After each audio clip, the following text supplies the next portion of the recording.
इस वीडियो में मैं बात करता हूँ आज सेविंग्स एंड इन्वेस्टमेंट के बारे में, यानी भारत में बचत और विनियोग के बारे में। बहुत ही इजी लैंग्वेज में अगर सेविंग के बारे में बात की जाए तो इनकम का वो हिस्सा जो कि खर्च नहीं होता है वो सेविंग कहलाता है। यानी कि saving is excess of income over expenditure, यानी कि जो भी खर्चा है वो सारा खर्च करने के बाद इनकम का जो हिस्सा बचा रह जाता है वही सेविंग कहलाता है। और किसी भी कंट्री की इकोनॉमी के लिए सेविंग बहुत ही इम्पॉर्टेंट रोल प्ले करता है, क्योंकि यही सेविंग आगे चलकर कैपिटल बनता है और कैपिटल के ज़रिए ही किसी भी इंडस्ट्री का डेवलपमेंट होता है, किसी भी इंडस्ट्री का एक्सपेंशन होता है और उसकी वजह से जो नेशनल इनकम है वो इंक्रीज़ होती है। जब नेशनल इनकम इंक्रीज़ होगी तो पर कैपिटा इनकम भी इंक्रीज़ हो जाएगी। तो इस तरीके से सेविंग का जो रोल है वो बहुत ही इम्पॉर्टेंट है किसी भी इकनॉमी के लिए। तो सबसे पहले हम सेविंग के बारे में बात कर लेते हैं कि सेविंग कहाँ से आती है। और सेविंग को और ही आसान तरीके से समझने के लिए सेविंग के कई पार्ट कर दिए जाते हैं और इसको हम सेविंग को 3 पार्ट में बांटते हैं ताकि इसको समझने में आसानी हो जाए। सबसे पहले हो जाएगा हाउस होल्ड सेक्टर, सेकंड हो जाएगा प्राइवेट कॉरपोरेट सेक्टर और थर्ड हो जाएगा गवर्नमेंट और public sector saving. House hold sectors में जितने भी इंडिविजुअल्स हैं, यानी जो व्यक्ति हैं, पर्सन्स हैं, उनकी जो सेविंग है यानी उनकी जो अर्निंग है, उस अर्निंग के बाद वो अपने जो खर्चे है उसको निकाल दिया जाए। खर्च निकालने के बाद अर्निंग का जो हिस्सा बचता है वो सेविंग कहलाएगा। वो किसी भी फैमिली की हो सकती है, इंडिविजुअल हो सकती है। इसके अलावा कुछ नॉन प्रॉफिट इंस्टीट्यूशंस होते हैं जो जैसे कि मान लो स्कूल्स हैं, कॉलेजेस हैं, हॉस्पिटल्स हैं, ये सब नॉन प्रॉफिट इंस्टीट्यूशंस कहलाते हैं। तो इनके जो इनकम के सोर्स हैं, अर्निंग के जो सोर्सेज हैं, उन सोर्सेज में से वो जो इनकम है उस इनकम में से उनके जितने भी एक्सपेंसेस हैं उसको अगर माइनस कर दिया जाए तो बाकी अब जो उनका अर्निंग का हिस्सा बचता है वो सेविंग कहलाएगा। इसके अलावा कुछ प्रोफेशनल्स हैं जो कि अपनी फ़ीस के ज़रिए या अपनी जो सर्विस पे करते हैं, अपनी जो सर्विस प्रोवाइड करते हैं और उस सर्विस के ज़रिए उनकी जो भी इनकम होती है, अर्निंग होती है और उस अर्निंग में उनके जो भी एक्सपेंसेस हैं अगर उनको माइनस कर दिया जाए तो वो उनके लिए सेविंग कहलाएगा। तो यहाँ पर प्रोफेशनल और बिजनेस के बारे में एक अलग से मैंने वीडियो बनाया है, आप उसको अगर देख लेंगे तो उसमें बहुत डिटेल से मैंने बिजनेस के बारे में बहुत सारी इन्फॉर्मेशन दी है। तो अगर आप उसको समझ लेंगे तो बहुत सारी चीज़ें क्लियर हो जाएंगी, ख़ास करके उन लोगों के लिए जिनका बैकग्राउंड कॉमर्स का नहीं है। तो वो आसानी से इसके ज़रिए बहुत सारी चीज़ें जो टेक्निकल वर्ड्स हैं जिसको कॉमर्स में जो इस्तेमाल की जाती हैं, यूज़ होता है, जिसके बारे में जानकारी नहीं है तो आपको बिजनेस वाले वीडियो में मिल जाएगा। अब बात करते हैं प्राइवेट सेक्टर। जितनी भी प्राइवेट सेक्टर्स हैं उनकी जो इनकम है, उनकी जो अर्निंग हो रही है उसमें से उनके जितने भी एक्सपेंसेस, सारे एक्सपेंसेस को माइनस कर दिया जाए तो वो उनका प्रॉफिट कहलाता है। और इसी प्रॉफिट में से वो शेयर होल्डर्स को जितना भी प्रॉफिट दे देते हैं उसको डिविडेंड बोलते हैं। यानी कि प्रॉफिट का वो हिस्सा जो शेयर होल्डर्स को दिया जाए वो डिविडेंड दिया जाता है। अब ये कंपनी क्या करती हैं कि प्रॉफिट का सारा हिस्सा डिविडेंड के तौर पर नहीं देती हैं, कुछ अपने हिस्सा रोक भी लिया जाता है, तो वो उनके लिए सेविंग है। हालांकि इसको रिटेन अर्निंग बोला जाता है इसमें, यानी कि जो डिविडेंड है जिसको हम अनडिस्ट्रीब्यूटेड या नॉन डिस्ट्रीब्यूटेड प्रॉफिट कह सकते हैं। तो प्रॉफिट का वो हिस्सा जो कि डिस्ट्रीब्यूट नहीं किया गया है, अनडिस्ट्रीब्यूट है, वो रिटेन अर्निंग भी कहलाता है। इसके अलावा गवर्नमेंट सेक्टर है या प्राइवेट सेक्टर है, उनके जितने भी एक्सपेंसेस है उसको माइनस करने के बाद जो भी हिस्सा बचता है अर्निंग का वो उसके लिए सेविंग है। अब इसमें कुछ गवर्नमेंट के डिपार्टमेंट भी होते हैं, कुछ पब्लिक सेक्टर से भी होते हैं। जैसे अगर हम बात करें यहाँ पर रेलवे के बारे में, पोस्ट एंड टेलीग्राफ के बारे में, इसी तरीके से कुछ और भी चीज़ें हैं जैसे इंडियन एयरलाइंस है, लाइफ इंश्योरेंस कॉरपोरेशन से हैं। तो इनकी जो भी अर्निंग के सोर्सेज हैं उस अर्निंग में से उनके जो भी एक्सपेंसेस है उसको माइनस कर देंगे तो बाकी ये सारी चीज़ें सेविंग कहलाएंगी। तो सेविंग को मैंने 3 पार्ट में डिवाइड किया है, house hold sector, private sector और पब्लिक सेक्टर, और इसके ज़रिए मैंने बताया है कि किस तरीके से इनकी सेविंग कहाँ कहाँ से आ रही है। कुछ फैक्टर्स ऐसे भी होते हैं जो कि जिसकी वजह से या जो ये डिसाइड करते हैं कि जो सेविंग है वो कितनी होगी, रेट ऑफ सेविंग कम या ज़्यादा जो भी होती रहती है, उसके पीछे बहुत सारे फैक्टर्स हैं जो कि ज़िम्मेदार हैं। तो उसके बारे में थोड़ा सा डिस्कशन कर लेते हैं। जैसे कि अगर हम बात करें यहाँ पर जो भी इनकम है, इनकम जितनी ज़्यादा होगी उतना ही ज़्यादा सेविंग हो गई। तो इनकम ज़्यादा रखने के लिए ज़रूरी है कि यहाँ पर जो भी सेक्टर्स हैं, चाहे वो प्राइवेट सेक्टर हों चाहे वो पब्लिक सेक्टर है, उनकी इनकम, लोगों की जो इनकम है उसके ज़रिए ज़्यादा हो। तो ज़्यादा इनकम होने से क्या होगा कि उनकी जो सेविंग होगी वो भी ज़्यादा हो जाएगी। एक सबसे बड़ी जो प्रॉब्लम है ख़ास करके इंडिया की अगर मैं बात करूं तो यहाँ पर है अनइक्वल डिस्ट्रीब्यूशन ऑफ इनकम। यानी कि कुछ लोग ऐसे हैं जिनकी इनकम बहुत ज़्यादा है और कुछ ऐसे हैं बल्कि जिनकी इनकम बहुत कम है, उन लोगों का परसेंटेज ज़्यादा है। तो ऐसे लोग जिनकी इनकम इतनी कम है कि उनका जो डेली का ख़र्चा है तो उनकी इनकम उसके बराबर है, यानी कि वहाँ पर सेविंग बिल्कुल ज़ीरो है। जितना एक दिन में उन्होंने अर्निंग की, जितना पैसा कमाया उतना ही खर्च हो गया। यानी कि सुबह और शाम के लिए उनका जितना भी खाने पे खर्च हो रहा है और कुछ और ज़रूरी चीज़ों को जोड़ लिया जाए तो उतनी ही उनकी इनकम है। तो ये कहलाता है अनइक्वल डिस्ट्रीब्यूशन ऑफ इनकम। कुछ लोग ऐसे हैं जिनके पास बहुत ज़्यादा पैसा है, उनकी अर्निंग बहुत ज़्यादा है, और कुछ लोगों की अर्निंग इतनी कम है कि वो गरीब हैं। उनकी जो बेसिक रिक्वायरमेंट हैं, जो उनकी बहुत ही ज़रूरी वाली चीज़ें हैं, वो ज़रूरतें भी पूरी नहीं हो पा रही हैं। तो अगर ये जो अनइक्वल डिस्ट्रीब्यूशन है इनकम का, इसको अगर इक्वल बिल्कुल तो इक्वल नहीं किया जा सकता है, लेकिन अगर इसको कुछ ऐसा किया जाए कि कोशिश की जाए कि कुछ तो इक्वल हो सके, तो इससे क्या होगा कि लोगों की इनकम बहुत ज़्यादा बढ़ जाएगी, और जब लोगों की इनकम बढ़ जाएगी तो उनकी सेविंग भी बढ़ जाएगी, और इस सेविंग का इस्तेमाल फिर कैपिटल में किया जा सकता है। एक चीज़ यहाँ पर और बता दिया जाए सेविंग और कैपिटल के बारे में। जो कैपिटल है ये सेविंग का एक पार्ट है, और कैपिटल उसको कहते हैं कि सेविंग का वो हिस्सा जो किसी भी बिजनेस में लगा दिया जाए और इस इंटेंशन से लगाया जाए, इस आशय से लगाया जाए कि उससे कुछ ना कुछ रिटर्न मिलता रहे, यानी प्रॉफिट मिलता रहे। तो जो कैपिटल है वो सेविंग का ही एक हिस्सा होता है, लेकिन जो सेविंग है वो सेविंग का सारा हिस्सा कैपिटल पे नहीं जाता है।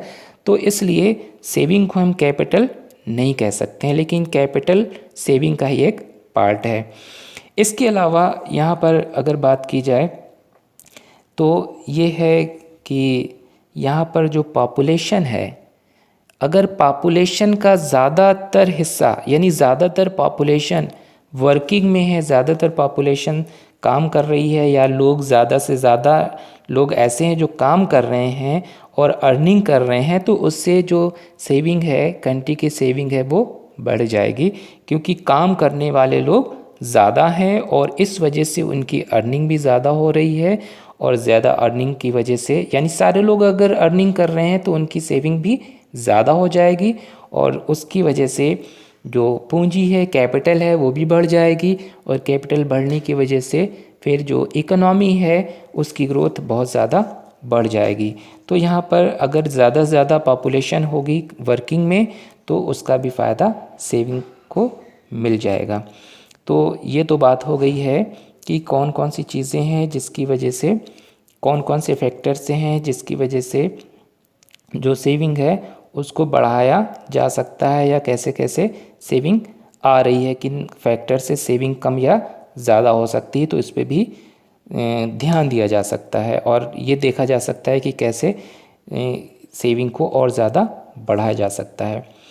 कुछ काजेज़ ऐसे भी हैं, ख़ास करके अगर इंडिया की बात करें तो कुछ कॉजेज़ ऐसे भी हैं, कुछ रीज़न ऐसे हैं जिसकी वजह से यहाँ पर जो इनकम है वो कम है, और इनकम कम होने की वजह से जो सेविंग है वो भी कम है, लो है। तो बात करते हैं कि लो रेट ऑफ सेविंग्स के बारे में कौन कौन से फैक्टर्स हैं। तो इसमें सबसे पहले है यहाँ पर जो इनकम है वो कम है, और दूसरी चीज़ ज़्यादातर लोग गरीब हैं। गरीबी अगर ज़्यादा होगी, गरीबी ज़्यादा इसलिए है कि इनकम नहीं है, और इनकम नहीं होगी तो उसकी वजह से भी सेविंग नहीं होगी। तो ये जो बचत है, बचत कम होने के पीछे का एक जो सबसे बड़े कारण है, सबसे बड़ी वजह है, वो है लो इनकम। अगर इनकम कम है और ख़र्चे ज़्यादा है तो सेविंग नहीं हो पाएगी, अगर होगी भी तो बहुत कम हो पाएगी। और इसके अलावा जो गरीब लोग हैं उनकी इनकम भी कम है, इसीलिए वो गरीब हैं, अपनी जो बेसिक रिक्वायरमेंट्स है वो उनको पूरा नहीं कर पाते हैं। तो जब अपनी बेसिक रिक्वायरमेंट्स को ही पूरा नहीं कर पाते हैं तो सेविंग तो बहुत दूर की बात हो गई है।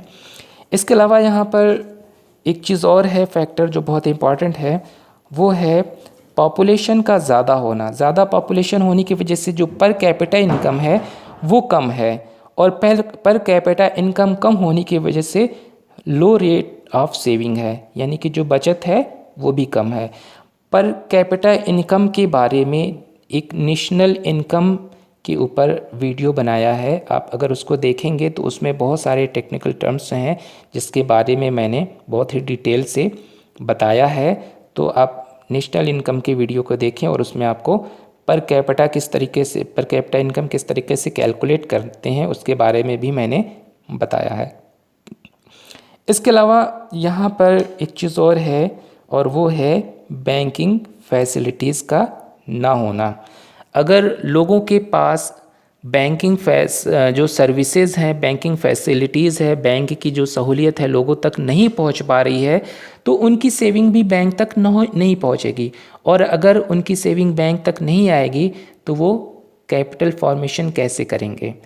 तो सेविंग को अगर घर में रखा जाए तो उससे एक तो रिटर्न कुछ नहीं मिलता, कुछ प्रॉफिट नहीं मिलेगा, और दूसरे रिस्क भी रहता है। वो सुरक्षा के लिहाज से घर में रखना पैसा बचत ठीक नहीं है।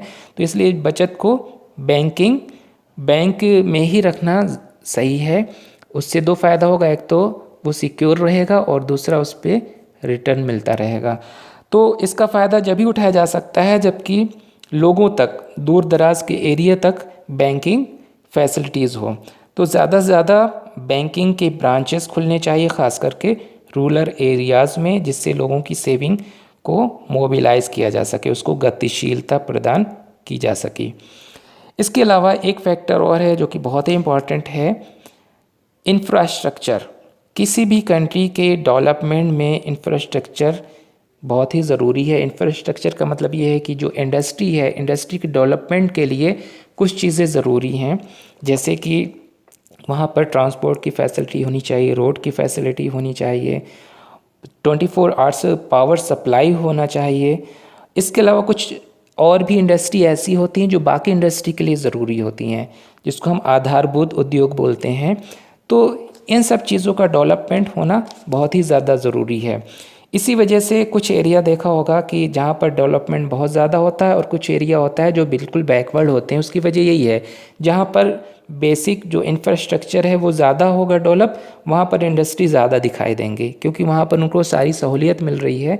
तो इसलिए ज़्यादा से ज़्यादा सेविंग बढ़ाने के लिए ज़रूरी है कि सबसे पहले जो इंफ्रास्ट्रक्चर है उस पर ध्यान दिया जाए।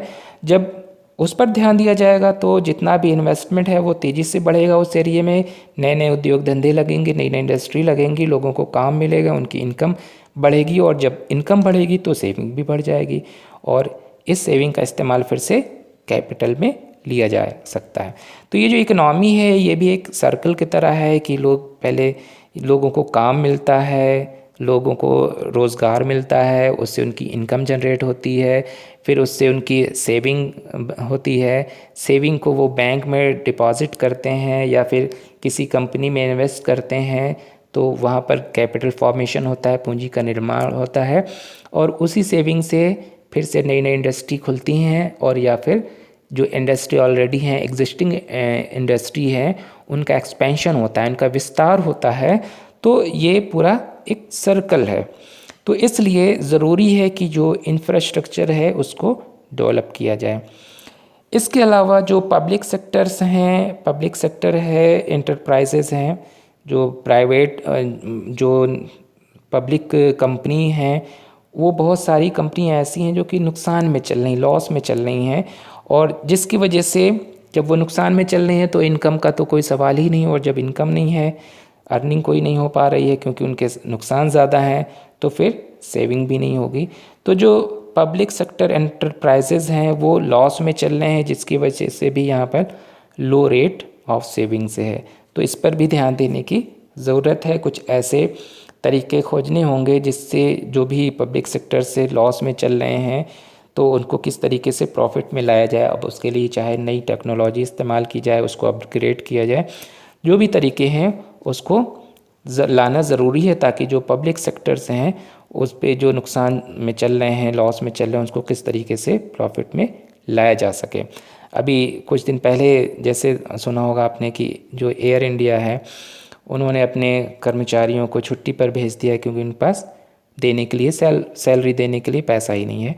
तो ये सब है चीज़ें हैं कि जिसकी वजह से लोग बेरोज़गार हो जा रहे हैं। फिर जब उनकी इनकम ही नहीं होगी तो सेविंग किस तरीके से होगी। तो ये कुछ फैक्टर्स हैं, कुछ कॉजेज़ हैं जिसके बारे में मैंने आपको बताया है और जिसकी वजह से यहाँ पर सेविंग कम हो पा रही है। कुछ तरीके अपनाए जा सकते हैं जिससे कि सेविंग को बढ़ावा मिल सके। जैसे कि अगर हम हाउस होल्ड सेक्टर की ही बात कर लें तो बहुत से लोग ऐसे हैं जो गैर ज़रूरी चीज़ों पे पैसा खर्च करते हैं, अननेसेसरी गुड्स होते हैं। तो अगर उन चीज़ों की डिमांड बिल्कुल बंद कर दी जाए तो उससे क्या है कि उनके जो एक्सपेंसेस हैं वो कम हो जाएंगे और उसकी वजह से सेविंग बढ़ जाएगी। हालांकि इसका एक दूसरा पहलू भी है कि जो अननेसेसरी चीज़ें हैं, जो अननेसेसरी या हम कह सकते हैं जो लग्जरी गुड्स हैं, अगर उसको फिजूल खर्ची माना जाए तो जो उस गुड्स को बना रहे हैं उसको बनाने में जो बहुत सारी मैन पावर लग रही है तो उनको भी तो काम मिल रहा है, उनकी भी तो अर्निंग हो रही है, और अगर उनकी अर्निंग हो रही है तो उनकी भी सेविंग हो रही है। तो दूसरा पहलू ये भी देखा जाए कि वो भी गैर ज़रूरी चीज़ नहीं है, उससे भी लोगों की इनकम हो रही है और सेविंग बढ़ रही है। तो ये बहुत ज़्यादा इम्पॉर्टेंट फैक्टर नहीं है। एक इम्पॉर्टेंट फैक्टर है इन्फ्लेशन, जो कि मुद्रास्फीति जिसको बोलते हैं। तो मुद्रास्फीति का मतलब ये होता है कि जो प्राइसेस हैं वो हाई हो जाते हैं। प्राइसेस हाई होने की वजह से लोगों की जो परचेसिंग पावर है वो कम हो जाती है। अगर पेट्रोल महंगा होता है तो अभी तक जितने में पेट्रोल ले रहे हैं, महंगा होने की वजह से अब उतना अगर पैसा खर्च करने में उतनी क्वांटिटी का पेट्रोल नहीं मिल रहा, बल्कि अब कम क्वांटिटी में, यानी कि जो परचेसिंग पावर है 100 रुपीज़ में जितना तेल आता था अब कम आ रहा है, तो 100 रुपीज़ की परचेसिंग पावर कम हो गई है। तो इसलिए इन्फ्लेशन को कंट्रोल करना ज़रूरी है, क्योंकि इससे लोगों की जो खर्च है वो बढ़ जाता है, और जब खर्च बढ़ जाएगा तो सेविंग उनकी कम हो जाएगी। तो इसलिए गवर्नमेंट, हालांकि इसके लिए एक आरबीआई की मॉनेटरी पॉलिसी है और आरबीआई नज़र रखता है कि किस तरीके से इन्फ्लेशन को कंट्रोल किया जाए। तो इसके बारे में भी मैंने एक वीडियो बनाया, आप उसको देखेंगे तो मॉनेटरी पॉलिसी के बारे में आपको अच्छे से समझ में आ जाएगा। इसके अलावा जो बैंकिंग फैसिलिटीज़ के बारे में, जैसे मैंने पहले बताया था कि बैंकिंग फैसिलिटीज़ ना होने से भी सेविंग नहीं हो पाती है। तो अगर सेविंग को बढ़ाना है तो इसको भी ध्यान देना होगा कि जो बैंकिंग फैसिलिटीज़ हैं, बैंकों में इस तरीके के स्कीम्स और प्लान्स आने चाहिए जिसमें हाई रेट ऑफ इंटरेस्ट हो। जितना ज़्यादा ब्याज होगा उस पर रेट ऑफ इंटरेस्ट जितना ज़्यादा होगा, उतना ही ज़्यादा लोग उस प्लान और उस स्कीम्स की तरफ अट्रैक्ट होंगे और वो ज़्यादा से ज़्यादा बैंक में सेविंग करेंगे। तो इस तरीके से भी सेविंग को बढ़ाया जा सकता है। इसके अलावा जो पुअर लोग हैं, पुअर के कैपेसिटी, जो गरीब लोग हैं, उनकी जो अर्निंग की कैपेसिटी है वो कैसे बढ़ाई जा सके, इसकी तरफ भी ध्यान देने की ज़रूरत है। हालांकि गवर्नमेंट की तरफ से बहुत सारे स्कीम्स और प्लान्स आते हैं गरीबों के लिए, उनके कल्याण के लिए, उनके वेलफेयर के लिए बहुत सारी स्कीम्स है, लेकिन इनकी अशिक्षा की वजह से और इनके अवेयरनेस ना होने की वजह से इनको खुद नहीं पता होता है कि गवर्नमेंट ने हमारे लिए कौन कौन सी स्कीम्स लॉन्च कर रखी है और इससे हम किस तरीके से फ़ायदा उठा सकते हैं, क्योंकि ये लोग कम पढ़े लिखे भी होते हैं, गरीबी की वजह से इनको पढ़ने का मौका भी नहीं मिल पाता है। तो अगर इनकी जो स्कीम्स है, इस जो गवर्नमेंट की तरफ से बहुत सारी स्कीम्स लॉन्च की गई है, अगर इसका ये पूरा फ़ायदा उठाते हैं तो अगर इनकी इनकम नहीं भी बढ़ रही है तो जो इनके एक्सपेंसेस हैं वो इन स्कीम्स की वजह से कम हो सकते हैं। तो जब इनके एक्सपेंसेस कम हो जाएंगे तो इनकी सेविंग बढ़ सकती है। तो इन तरीके से भी जो गरीब लोग उनकी बचत को बढ़ाया जा सकता है। इसके अलावा जो पहले मैंने बताया था कि जो रूरल एरियाज़ हैं वहाँ पर बैंकिंग फैसिलिटीज़ नहीं है। बैंक भी क्या करते हैं, बैंक भी अपनी ब्रांच को वहाँ पर खोलना पसंद करते हैं जिस एरिया में उनको ज़्यादा बिजनेस मिल सकता हो, जहाँ पर उनको ज़्यादा प्रॉफिट हो। तो इसकी वजह से जो बैकवर्ड एरियाज़ हैं, दूर दराज के गांव हैं, छोटे छोटे गांव हैं, वहाँ पर बैंक की जो फैसिलिटीज़ है वो लोग नहीं उठा पाते हैं और उसकी वजह से उनकी जो सेविंग है वहाँ तक बैंक तक नहीं पहुँच पाती है और उसकी वजह से कैपिटल फॉर्मेशन भी नहीं हो पाता है। ये तो मैंने हाउस होल्ड की बात की। कुछ और फैक्टर्स हैं जिसके वजह से सेविंग को बढ़ाया जा सकता है, यानी कि जिसको अगर इम्प्लीमेंट कर दिया जाए, जैसे कि कंपनीज़ हैं अपने कर्मचारियों पर, अधिकारियों पर बहुत ज़्यादा पैसे खर्च करते हैं, उनकी हाई सैलरी है, नॉन मॉनेटरी कुछ उनको परक्यूजिट्स दिए जाते हैं, नॉन मॉनेटरी लाभ प्रॉफिट दिया जाता है। तो उस तरीके से भी इनके जो गैर ज़रूरी चीज़ें हैं उसको अगर कम किया जाए तो उससे उन कंपनी के जो खर्चे हैं उनको कम किया जाएगा और उसकी वजह से उनकी सेविंग बढ़ जाएगी।